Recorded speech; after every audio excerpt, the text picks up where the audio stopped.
Welcome back, Toddler Tribe, to another episode of Transforming the Toddler Years. Now, you hear me say all the time that my way of approaching connection with kids is the same during the toddler years as it is the tweens and the teens and their 20s and beyond. And so I'm going to kind of loop all that together for you today. In a story where I get vulnerable and I publicly apologize to my adult daughter. What I said versus what I should have said. I'm totally fine sharing this with all of you because it matters that you know that even though I've done decades of learning and research and comprehension around the power of our words, and even though I have found great success in kind of redesigning my brain's neural connections to make responsive language my default instead of reactive, I still mess up because I'm a human being. Okay? I just need you to know that. So that means you will too. So let's just put it out there, shall we? Okay, I'm going to start with what I said versus what I should have said, and then we'll spin it all together. I said, tell your crocodile tears to your sister. She leaves the house at 5 a.m. and doesn't get home until 10 p.m. 3 days a week. Sorry. Just saying them out loud again is a gut punch. It stings. It's ugly. Here's what I should have said. That sounds hard. You are capable of more than you think you are. Okay, so what led to this moment? A little bit of a backstory. My girls are 21 and 23. They are both in college. One does college online. The other is doing college away and in person. One foundational truth and statement that we have shared with our girls their entire lives, but particularly when they chose their adult college paths, and they chose to go, it wasn't something that we said they had to do, was everybody's journey is different. Everybody's journey follows their readiness and their ability as a whole human. And so when our oldest took a couple years off between high school and college, that was fine. What she did was go out on her own and practice independent living. So that was what she was ready for. That's what level of next best step was her path. And we celebrated that. Our youngest hit the road. She graduated in June, got on a plane in September to Japan, enrolled in Temple University, the Tokyo campus, and has never come back, right? That was her path to readiness. Great. We celebrate each individual path to their next best step that leads them to do something impactful that's deep in their passions so they can make a mark on this world and feel really good about themselves at the same time. Okay. There's the rainbows, there's the sunshine, there's all the good. Now, fast forward, right, a few years to now, where Claire is a community college student online, and that has been going really well.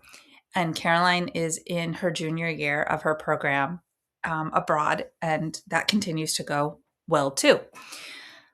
Well, Caroline's reality right now is that exactly what I said. She gets up at 4 a.m, 3 days a week, because she couldn't find housing in the city near the school.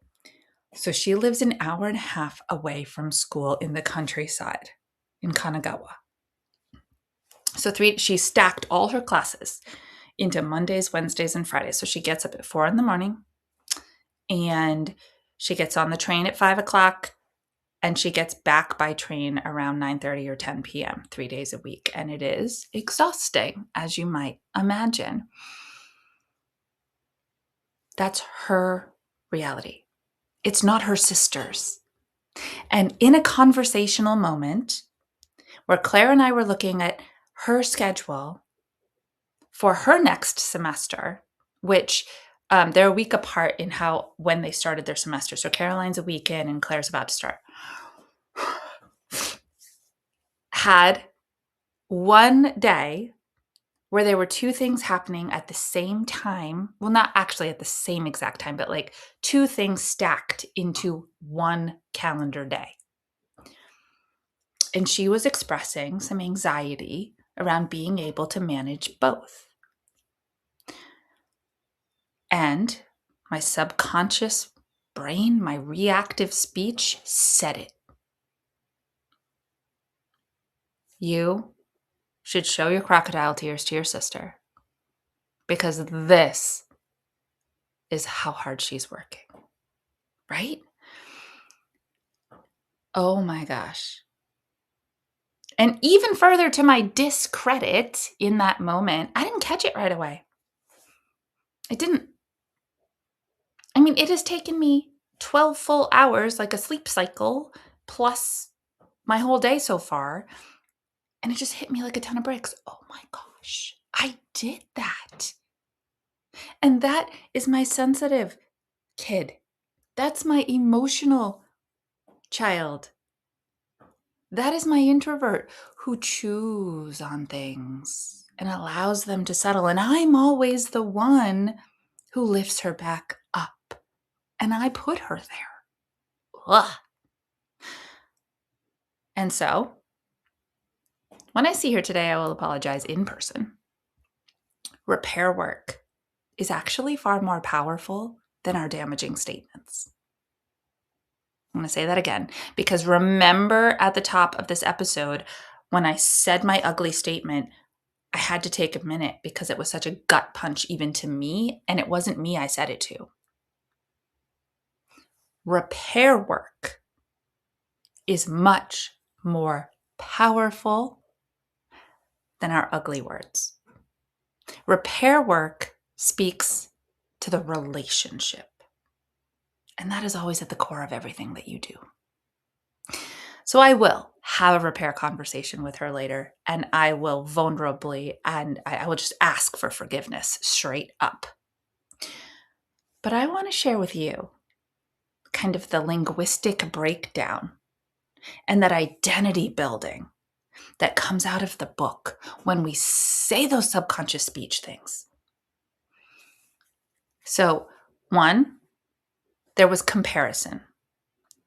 There was implied comparison. Now, if you have more than one child, or if you are a sibling, I am not, I'm lonely, then you understand the ease at which we can fall into the comparison trap. And it's the implications of comparison that actually deeply affect the core of our children more. I should be this. I should be that. I'm not that. That makes me bad. That makes me less. That makes me worse than. The first part of what I said out loud played into that.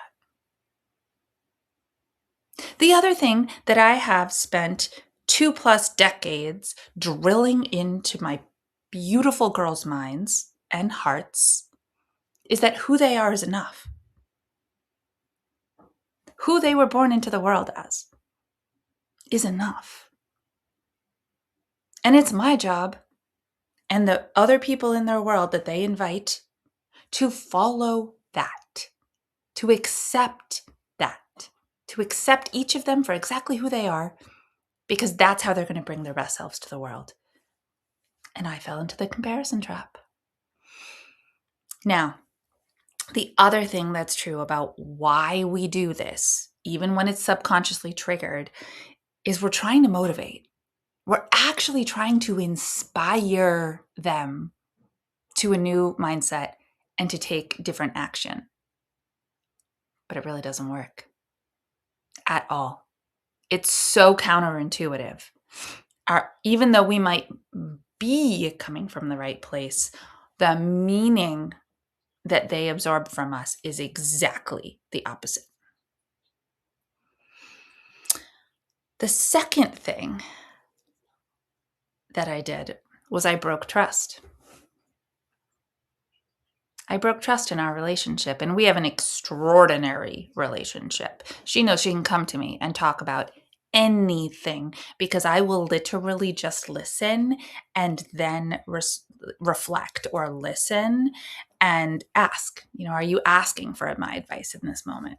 Are you just wanting to get this out? I will listen and help reframe, right? That's me. I'm the non-judgmental, this is your current reality. How can I support you through it, parent? And I judged, and I broke that trust. So, this is my public apology to my Claire. You are capable of things that you don't even know yet. That's what I should have said. I should have said, I can tell you're feeling anxious about this. I can tell this feels like it's stretching you outside of your comfort zone. You are capable of it. I believe in you, and I'm here to support you as you try new, hard things. That's what I'm going to tell her today. But I'm telling you first. So I hope that this raw, vulnerable, open conversation today is really moving something and stirring something inside you to catch your words, listen, and then check in with your subconscious brain and be like, where did that come from? Because I need to retrain it. I need to redirect those words and reframe those words into something that maintains my relationship with my child, builds it even, while inspiring them to believe in themselves and building a strong identity of I can. So much more. There's so much more unpacking of what we should say versus what we do say in my book, Talk to Them Early and Often. And I think you're gathering that, yes, the book is for people who are caregivers for kids between birth and 3. Because quite honestly, why not start now? We have to start now, actually. It's a mandate, it's a requirement. Go read about it. But it lasts forever. It changes the way that you engage and interact with and talk to everybody you care about in your life. So learn these skills. And if it's hard, and it is, and you want to learn the skills, but you don't feel confident that you can do it on your own, please reach out. That is what I'm here for.